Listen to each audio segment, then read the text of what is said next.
A'udzubillahi minasyaitonir Bismillah. Assalamualaikum warahmatullahi wabarakatuh. Bismillahirrahmanirrahim. Alhamdulillahirabbil alamin. Wassalatu wassalamu ala Rasulillah Sayyidina wa Maulana Muhammad Nurullah sirri wa sirri fi sirri la Allahu asma wal sifati. Asyhadu an la ilaha illallah wa asyhadu anna Muhammadar Rasulullah. Allahumma la ilaha illa antal awalu wal akhiru wa antal batinu wassahiru. Saudara-saudara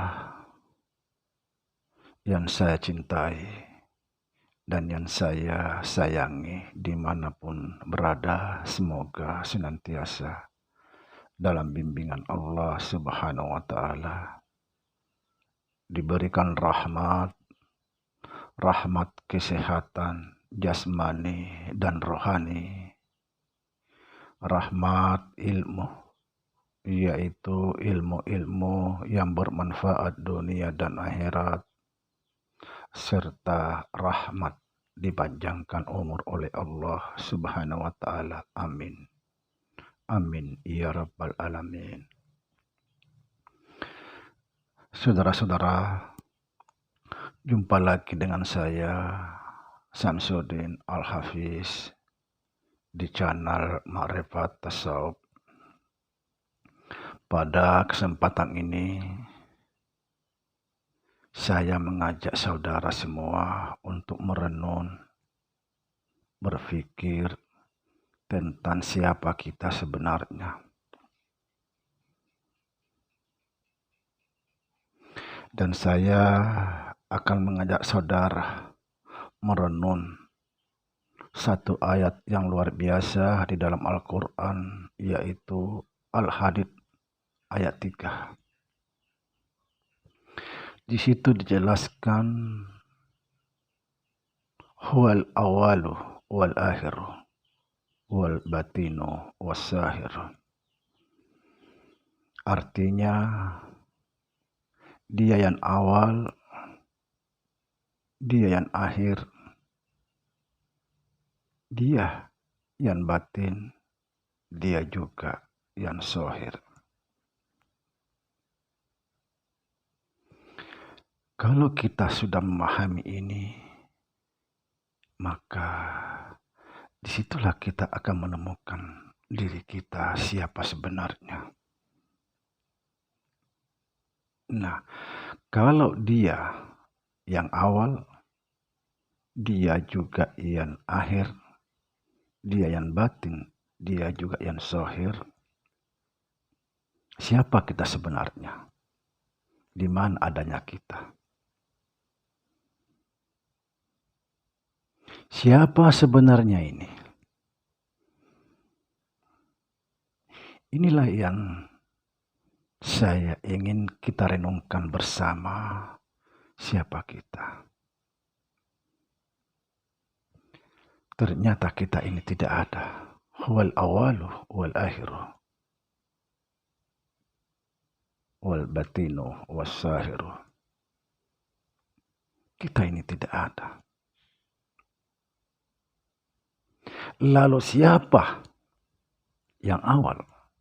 Siapa yang akhir? Siapa yang batin? Siapa juga yang zahir? Sebab Tuhan tidak berawal dan tidak berakhir. Jadi di sini kita sangat berhati-hati.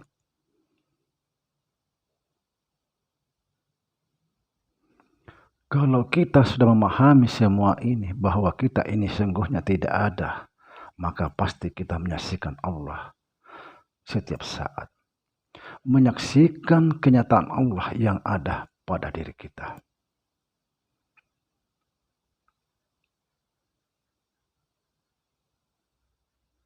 Apa kenyataan Allah yang ada pada diri kita yang selama ini yang kita akui?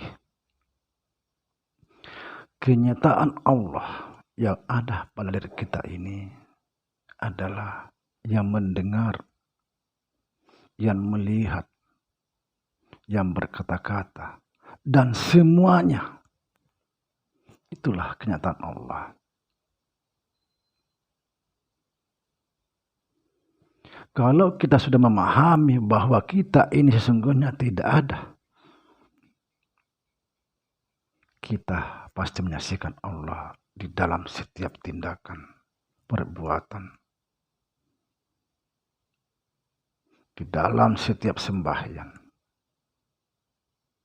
setiap gerak di dalam sembahyang.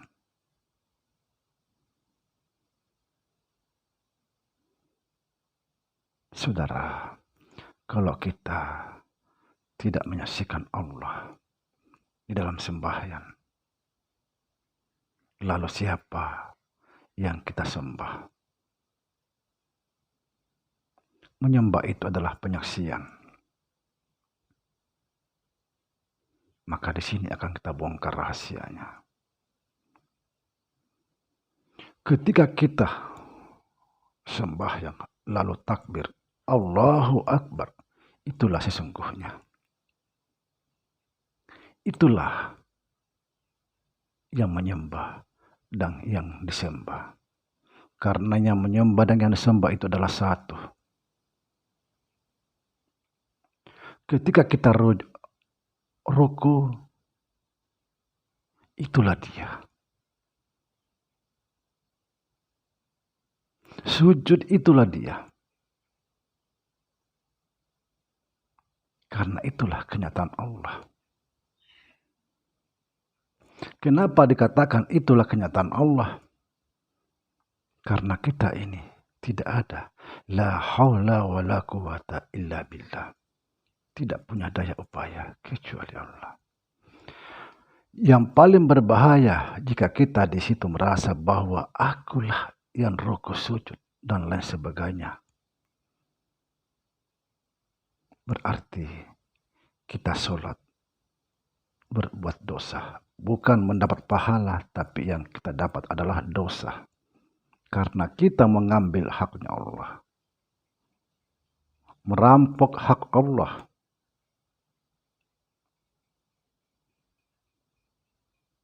Saudara, jangan bermain-main dalam kehidupan ini.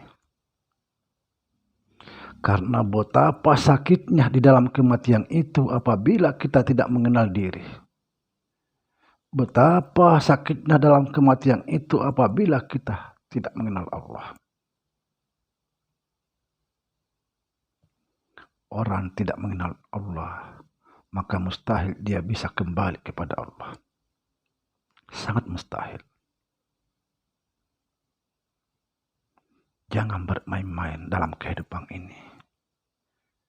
Karena kita akan kembali dipertemukan kehidupan ini, insya Allah, pada saat dalam sakratul maut sampai perjalanan sepanjang zaman.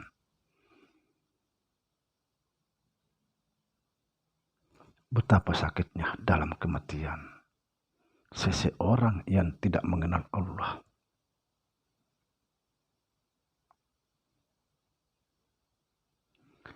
Bagaimana kita supaya bisa mengenal Allah? Di situ sudah sering kita dengar, man arafa nafsahu faqad arafa rabbahu. Barang siapa mengenal dirinya, dia mengenal Tuhannya. Jadi saudara, kita tidak dituntut untuk mengenal Tuhan. Tidak. Tapi kita dituntut untuk mengenal diri. Siapa kita sebenarnya? Siapa yang dimaksud? Wal awalu wal akhiru wal batinu was sahiru. Karena apa?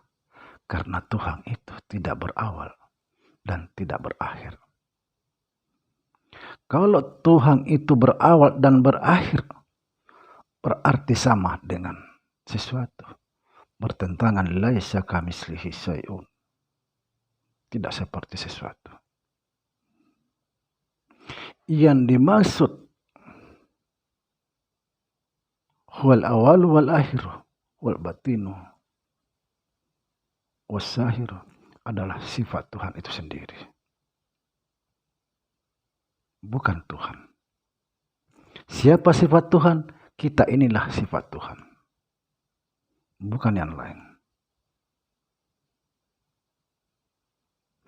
Kalau bukan itu yang dimaksud, kenapa dikatakan huwal awal wal akhir wal batin was zahir?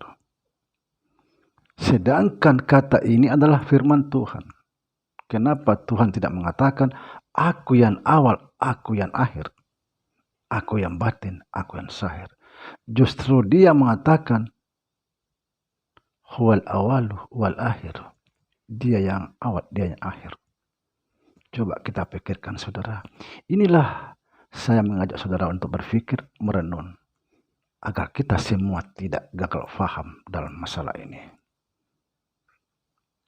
Perbaiki pengenalan kita, perbaiki jalan kita, perbaiki tujuan kita.